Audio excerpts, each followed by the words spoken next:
everybody, welcome back to the Moose. We're going to go on now to the last major chord position now. Now with this position, we're going to associate it with the fourth string on the banjo.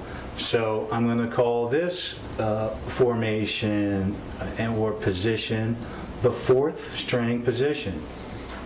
Again, now we're just associating this formation or position with the fourth string on the banjo. Okay. Now, this position consists of this. And I'm going to start with an F chord in this formation or position. So let me just show you what the position is first. I'm going to fret the fourth string with the ring finger of my left hand, fretting the fourth string just behind the third fret. Okay. Now I'm going to fret the third string behind the second fret with the middle finger of my left hand. Okay. Now I'm going to fret the second string at the first fret with the index finger of my left hand. And also we're going to fret the first string with the pinky just behind the third fret of the first string. So we strum those first four strings again. Now we get an F chord in that position, that fourth string position. And again, why is that an F chord? Because we're associating the note fretted on the fourth string with naming that chord. So let's start again on the fourth string. Fourth string open is a D note. We're going to fret now, we're going to work our way up until we find an F note. So if we fret the fourth string just behind the first fret, we get a D sharp or an E flat. Again, working our way up the staircase, fretted just behind the second fret, we get the E note now. Okay, and if we slide it up one more, we get an F note. Again, there are no sharps and flats between E and F and B and C.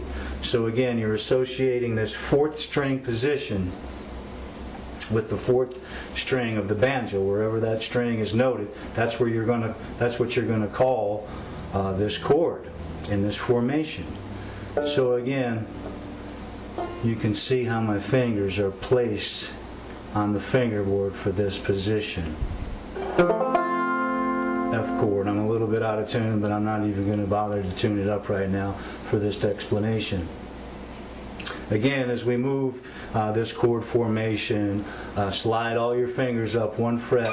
Again, the same system happens all over again. Now we get F sharp or G flat. Slide it up one more, we get the G chord.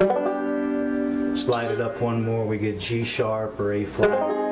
Slide it up another, we get the A chord. Slide it up one more, we have A sharp or B flat. Slide it up one more, we get the B chord. Slide it up one more, we get the C chord. Slide it up one more, we get the C sharp or D flat chord. Slide it up one more, we get the D chord. Up one more, D sharp or E flat. Up one more, we get the E. Up one more, we get the F. And that's where we're hitting our octave. So we're going to start all over again as you progress up the neck with all of these chord formations. Now I also have to mention that you can associate this position as well with the first string, because if you remember the tuning of the banjo, the fourth string and the first string are 2 D notes. So again, they're just an octave apart. So if you'd like to associate the first string as well with this position, you can. Remember that the fourth string and the first string are exactly the same notes.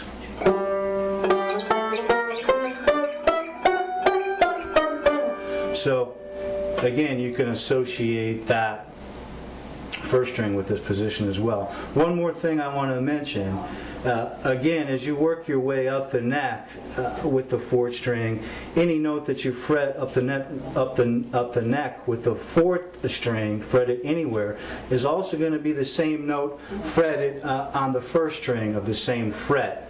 And also, before I go, I'd like to just mention that as you fret the first string anywhere on the fingerboard,